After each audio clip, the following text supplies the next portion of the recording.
kasih Anda masih bersama kami di iNews Siang. Kita ke informasi berikutnya. Kasus dugaan pembunuhan Dante, anak artis Tamara Tiasmara memasuki babak baru. Polisi menggelar rekonstruksi kasus di Mapolda Metro Jaya dan lokasi kejadian kolam renang dengan total 49 adegan.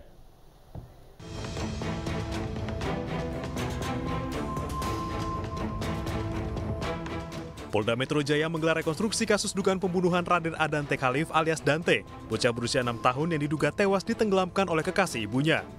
Rekonstruksi terdiri atas 49 adegan dimulai pada pukul 10.30 Rabu pagi di Ditreskrimum Polda Metro Jaya. Adegan yang diperagakan di lokasi ini yaitu adegan nomor 2 hingga 12. Rekonstruksi dihadiri tersangka YA dan ibu korban, artis Tamara Tiasmara.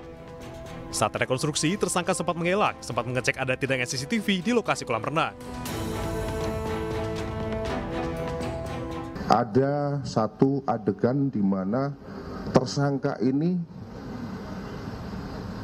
tidak mengakui bahwa telah mengakses CCTV ya, melalui browsing di internet untuk mengecek di lokasi apakah ada CCTV atau tidak. Padahal pada kenyataannya si tersangka ini mengakses atau membrowsing, mencari CCTV yang ada di kolam renang sana. Ini kita bisa buktikan dengan hasil pemeriksaan dari analis digital yang mana pada adegan 13, yaitu pada jam 15.11, tersangka YA membrowsing dan mengakses CCTV kolam renang Palem dengan menggunakan handphonenya. Ini berdasarkan keterangan dari ataupun hasil pemeriksaan daripada analis digital. Rekonstruksi kemudian dilanjutkan di tempat kejadian perkara di kolam renang Taman Air Tirtamas Pondok Kelapa, Durensawit, Jakarta Timur pada pukul 13 Rabu siang. Adegan yang diperagakan di lokasi ini adalah adegan nomor 1 dan adegan nomor 14 hingga 49C. Tersangka YA mempraktikkan adegan saat ia menenggelamkan Dante sebanyak 12 kali dan sempat menoleh ke arah CCTV. Dalam kasus ini, Polda Metro Jaya telah memeriksa 20 saksi. Sementara tersangka terancam pasal berlapis tentang perlindungan anak, pembunuhan, dan kelalaian yang menyebabkan kematian.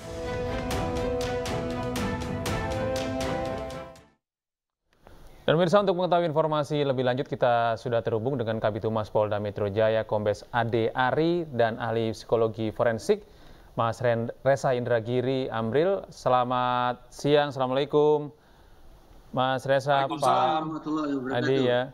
Waalaikumsalam warahmatullahi wabarakatuh. Mohon maaf saya di mobil. Siap. Lagi di perjalanan. Mohon maaf.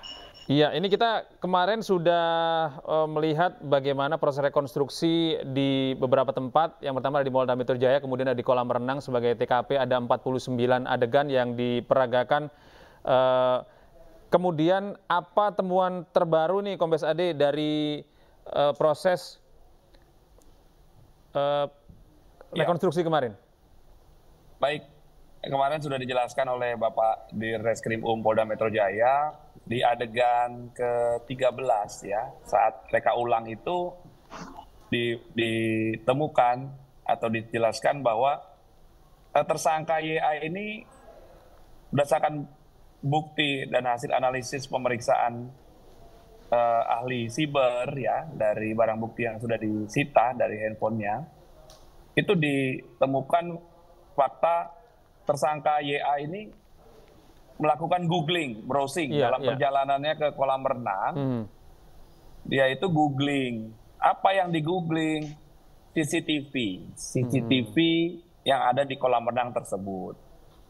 Walaupun temuan ini tidak diakui oleh tersangka, ya boleh-boleh saja. Karena tersangka itu antara lain juga diam, mengingkari karena tersangka tidak punya kewajiban membuktikan, penyidiklah yang membuktikan. Inilah yang fakta yang ditemukan dan dilakukan pendalaman. Seperti kita ketahui bahwa salah satu persangkaan pasal yang disangkakan kepada tersangka adalah 340 pembunuhan berencana. Inilah yang terus didalami dan akan didalami terus oleh penyidik. Ya, ini menarik ini Pak Ade. Jadi pelaku menggoogling melalui search engine Google begitu ya, untuk melihat apakah di situ kita bisa melihat. Ya, browsing ya. Ya, bisa melihat browsing di handphonenya ya. Di handphonenya dengan menggunakan search engine gitu ya, Google, atau ada search engine khusus. Jadi ketahuan di historinya gitu ya, Pak Ade. Ya, penyidikan kasus ini dan secara umum penyidik melakukan kerjasama, kerjasama diantaranya kolaborasi ya, kolaborasi interprofesi. Ya. Dalam penyidikan kasus ini ada 10 ahli yang dilibatkan ya. 10 ahli yang dilibatkan ya. Kalau bisa kami jelaskan, ahli pidana itu 2 orang, kemudian ahli forensik dari Puslapfor itu ada 2 orang, kemudian dari Apsifor, psikologi forensik juga dilibatkan, kemudian dari kedokteran forensik saat ekshumasi, pemeriksaan luar dan dalam mayat, kemudian ahli gestur tubuh, ahli atau orang yang bersertifikasi renang juga dilibatkan, ahli ITE dilibatkan, kemudian digital forensik juga dilibatkan. Bahkan ada tambahan nanti 2 lagi yang akan dilakukan pemeriksaan, yaitu ahli poligraf dan kriminologi. Ini merupakan bentuk wujud transparansi, kemudian akuntabilitas dari penyidik untuk membuat terang peristiwa yang sedang disidik ya, Mas. Ya, baik Pak Ade, kita ke Mas Reza terlebih dahulu. Mas Reza, ini dengan temuan dari pihak kepolisian adanya histori pencarian keberadaan CCTV dan bisa disangkakan pasal terkait dengan pembunuhan berencana. Tanggapan Anda seperti apa, Mas? Kata berencana itu harus bisa diukur atau ditakar dari sudut pandang psikologi forensik memang. Nah, dari yang saya pahami, untuk memastikan apakah sebuah tindak pidana sungguh-sungguh berencana atau bukan berencana, harus dipastikan adanya 4 unsur di kepala pelaku pidana. Target, insentif, sumber daya, dan resiko.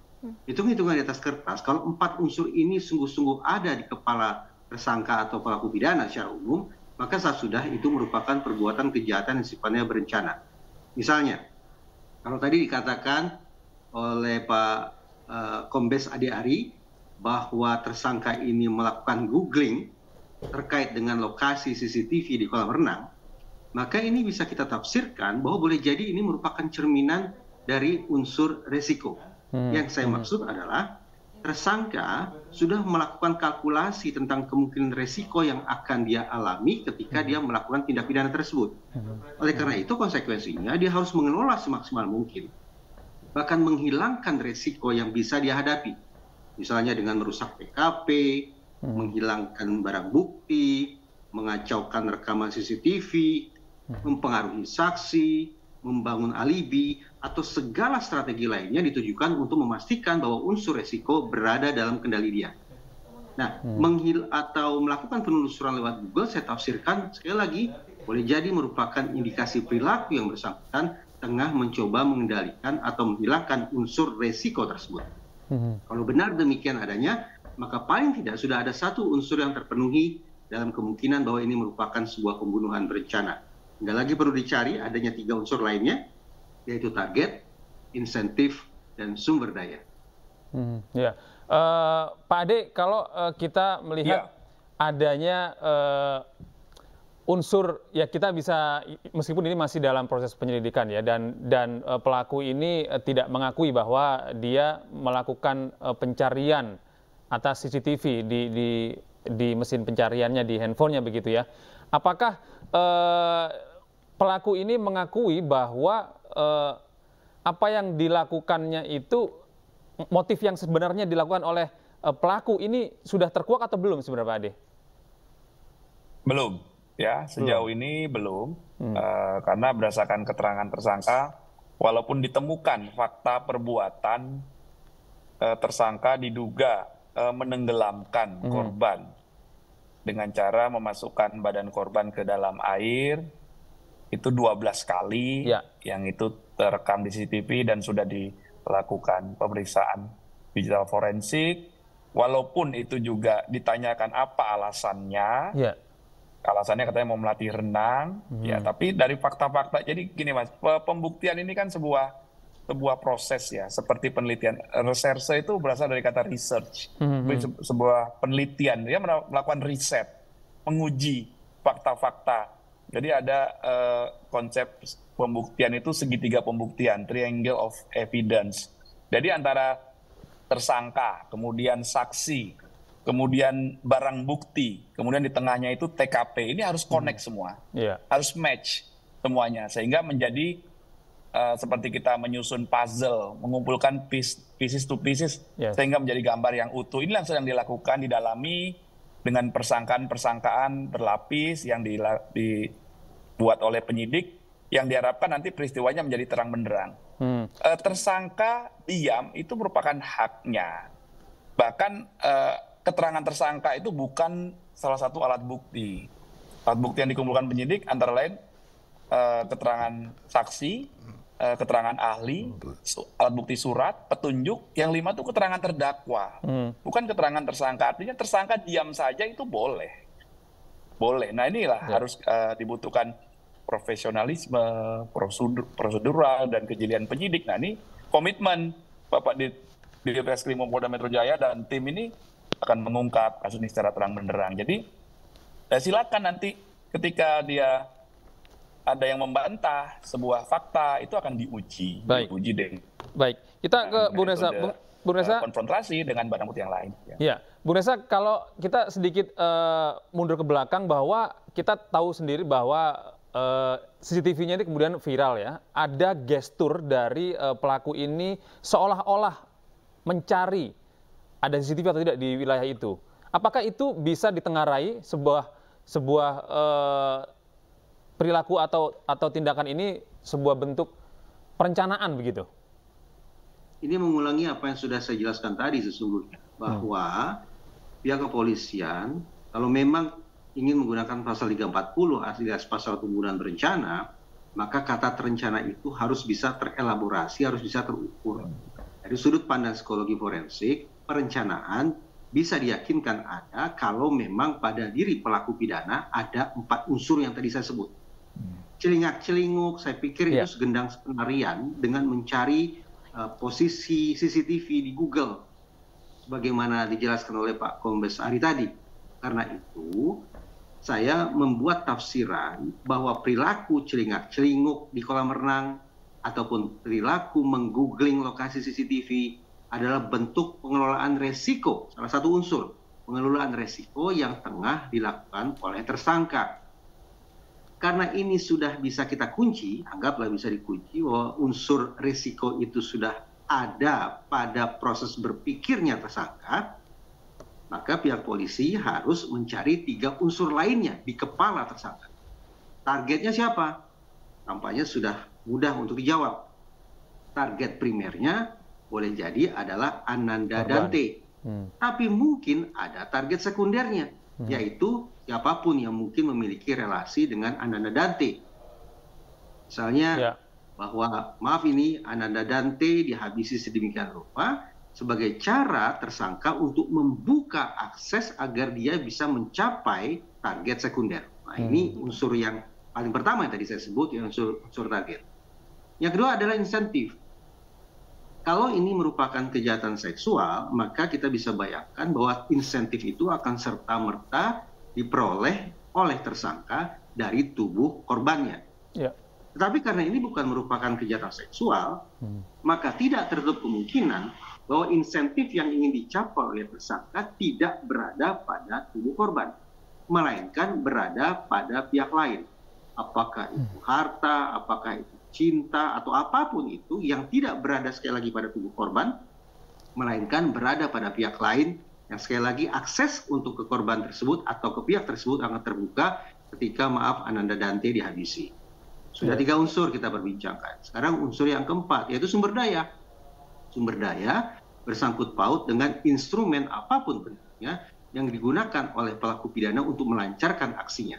Nah, dalam kasus ini boleh jadi instrumen atau sumber daya itu tak lain tak bukan adalah kolam renang itu sendiri. Karena kolam renang dengan kedalaman 1, sekian meter yang tidak bisa katakanlah tidak bisa dikuasai oleh Ananda Dante, merupakan instrumen yang digunakan oleh tersangka untuk menghabisi nyawa korban. Nah, dengan hitung-hitungan semacam itu, tapi sekali lagi ini harus dibuktikan oleh pihak kepolisian ya. Target ada, insentif bisa dilacak, resiko sudah dia lakukan pengelolaannya dengan cara googling dan celingak-celinguk di kolam renang, plus sumber daya adalah kolam renang, maka hitung-hitungan di atas kertas penggunaan pasal 340 atau pembunuhan berencana tampaknya pilihan yang tepat.